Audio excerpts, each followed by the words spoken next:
Bonjour à tous, nous sommes le jeudi 9 juillet et ce soir c'est le match entre l'équipe de France et le Maroc, un match extrêmement attendu et pour commencer le journal, nous allons justement parler des choix de composition de Didier Deschamps qui ont évolué, ça n'arrête pas de bouger et cette fois c'est Doué qui est pressenti pour être le titulaire face au Maroc. On parlera de Paul Pogba, de son avenir du côté de Monaco où il y a énormément d'indécisions, du futur départ de Mason Greenwood qui se dessine de plus en plus, de Tchouaméni qui va prolonger du côté du Real Madrid et enfin de Michael Olise, de la FIFA, de l'arbitrage, de la grande équité de cette compétition. Comme vous le savez, ce sera le petit point de somme pour clôturer le journal.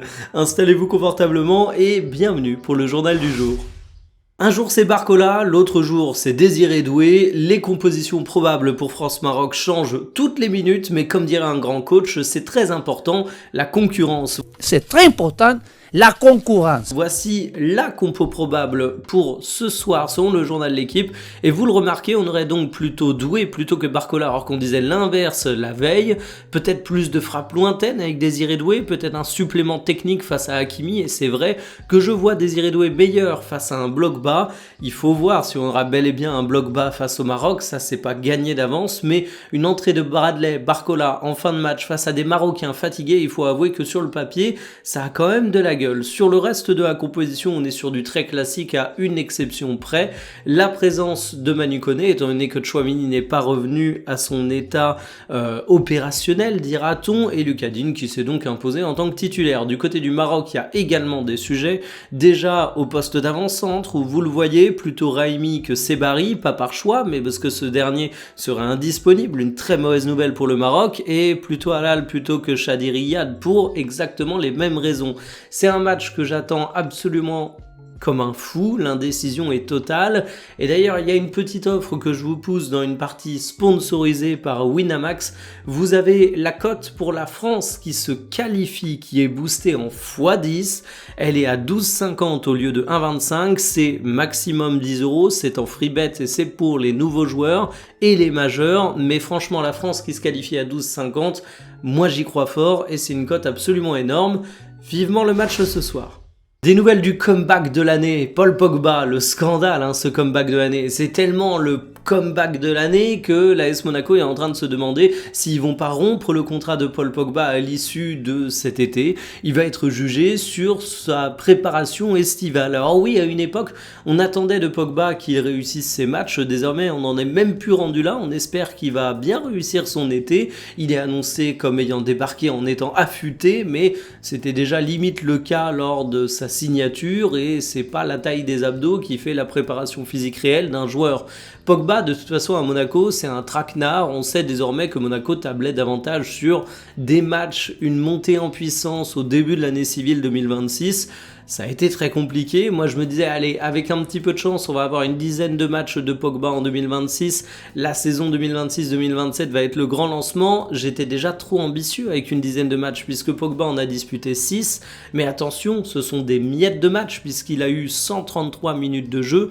Même pas 2 matchs côté temps de jeu au réel. Il lui reste une année de contrat. Donc, bien évidemment, il n'y a pas de rupture unilatérale qui peut se décider du côté de Monaco. Mais s'il n'arrive pas à convaincre le nouvel entraîneur, Philippe Luis, qui vient de débarquer sur le Rocher, eh bien il y aura sûrement un accord à l'amiable qui sera trouvé. On sait comment ça se passe dans ces cas-là.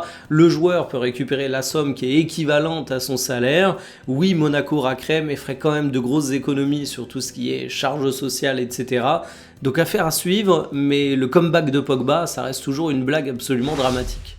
Préférer Fenerbahçe à l'Atlético Madrid quand tu as l'âge de Greenwood. Alors je sais, c'est l'amour des billets ultimes, on est habitué avec certains joueurs de foot, mais je dois vous avouer que la trajectoire de carrière de Mason Greenwood, c'est quand même quelque chose. Le journal L'équipe nous annonce que selon ses proches, il pencherait du côté de Fenerbahçe, et le mec aurait pu avoir une carrière détruite à cause de ses affaires extrasportives. Si ça tenait qu'à moi, il aurait d'ailleurs pas remis les pieds sur un terrain, mais il s'est relancé à Retafe. L'Olympique de Marseille a fait une formidable opération machine à laver sur sa réputation, et du coup il a l'opportunité en or de rejoindre un grand club, même si tout ça paraissait complètement finito.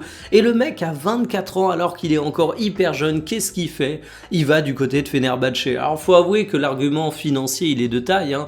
On annonce un salaire que même certains clubs du Golfe n'auraient pas été disposés à donner à Greenwood, c'est vous dire. Après c'est toujours la même chose sur les salaires absolument stratosphériques du côté du championnat turc. Faut quand même s'assurer que l'intégralité soit versée sur le compte en banque, parce qu'on a quand même eu quelques petites polémiques dans le passé. Et en plus, l'Atlético Madrid, c'est un projet qui est plus attrayant que jamais. Bon, déjà, c'est un grand club dans le foot, bien évidemment, mais il y a un nouvel actionnaire, il y a une vraie puissance financière. Évidemment, si t'es Greenwood à 24 ans, il faut réduire un petit peu tes demandes salariales, et de toute façon, il serait pas payé au lance-pierre du côté de l'Atlético. C'est une occasion en or de revenir au sommet du football mondial, mais bon, voilà, c'est un mec qui m'aura provoqué inimitié du début à la fin dans ses choix et dans ses agissements sur le terrain, en dehors des terrains. Merci pour rien. Le contrat de confiance pour Aurélien Tchouaméni, non, ce n'est pas un placement de produit pour Darty, je parle d'un contrat de confiance qui va être signé avec le Real Madrid, puisqu'on parle d'une prolongation jusqu'en 2031, de quoi permettre aux Français de faire la suite de sa Coupe du Monde en étant serein, du moins la suite quand il se sera remis physiquement. Je trouve que c'est une bonne décision du Real Madrid, mais c'était pas un truc gagné d'avance, parce que souvenez-vous, il y a de ça pas si longtemps, Tchouaméni c'était quand même un joueur sur lequel il y avait pas mal d'interrogations du côté du Real Madrid, on annonçait même assez chaud du côté de certains clubs de première ligue.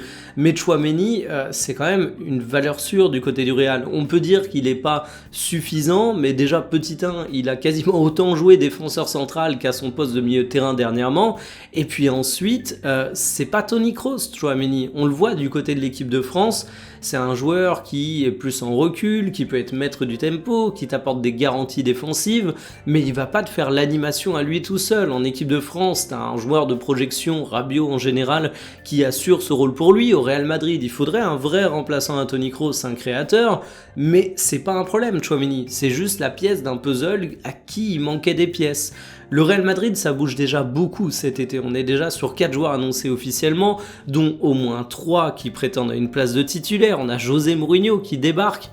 Et une prolongation, finalement, ça t'apporte un petit peu de stabilité. Et puis, dernier argument en la faveur d'une prolongation pour le Real Madrid, Tchouaméni, s'il bide, si t'en es pas content la saison prochaine, t'auras forcément un club acheteur. C'est un joueur qui garde une cote sur le marché. Donc finalement, tu prends pas de risque, hein, ce sera jamais un vrai boulet financier.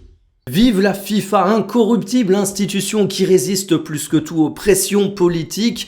Il y avait des honteuses revendications de la France qui voulaient retirer le carton jaune d'Olysée. Les Français sont des tricheurs, mais heureusement, la FIFA est bien au-dessus de ça. Alors, si vous l'avez pas compris, je suis bien évidemment ironique. Je le précise, même si ça semble évident, parce que j'ai fait le tweet que vous avez vu et je me suis pris beaucoup de réponses premier degré. Alors qu'évidemment, si je dis ça, c'est pour pointer du doigt l'hypocrisie absolument totale de la FIFA et la double mesure, le double poids, les traitements différents entre les États-Unis où il y a eu un petit coup de fil de Donald Trump qui a permis à Balogun de voir la sanction pour carton rouge être suspendue, et l'équipe de France où Michael Olysée s'est pris un jaune complètement bidon suite à une simulation paraguayenne, et là la FIFA ne trouve absolument rien à redire.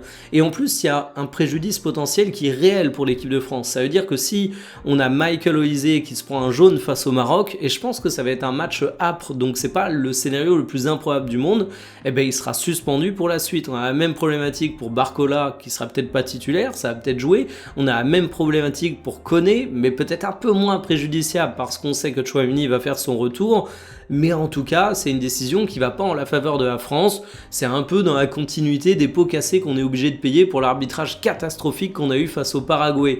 Alors, le pire dans tout ça, et je vais dire un truc qui va peut-être être assez dur à entendre pour certains Français, c'est que la décision de la FIFA concernant Michael Olysée, elle est conforme à ses précédents historiques. D'habitude, la FIFA ne retire pas de carton, même quand on sait que ça a été abusé.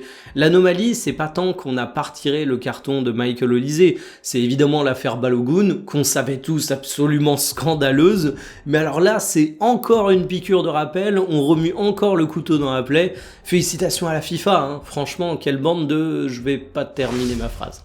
Terminé pour le journal du jour, on commence à être dans des rencontres assez intéressantes durant cette Coupe du Monde. On commence à être à des moments où j'ai envie de faire un avant-match pour absolument tous les matchs, donc ça vous donne un petit indice sur le sujet. Je me tâte encore, par contre ça je vous le dis, il y a une petite indécision à faire, un débrief à chaud du match de ce soir, donc potentiellement après France-Maroc, vous aurez une petite vidéo à chaud comme j'avais fait pour je ne sais pas quel match. En général, j'essaie d'éviter ça dernièrement. J'aime bien couper les réseaux sociaux au moment où je regarde les matchs. J'aime bien les kiffer un petit peu de mon côté. Mais bon, peut-être que ce soir, je me chaufferai pour en faire une vidéo. C'est selon l'humeur, j'ai envie de dire. Donc rendez-vous à 17h quoi qu'il arrive. Et peut-être ce soir, je vous tiens au courant. Sur ce, kiffez bien le match. Salut!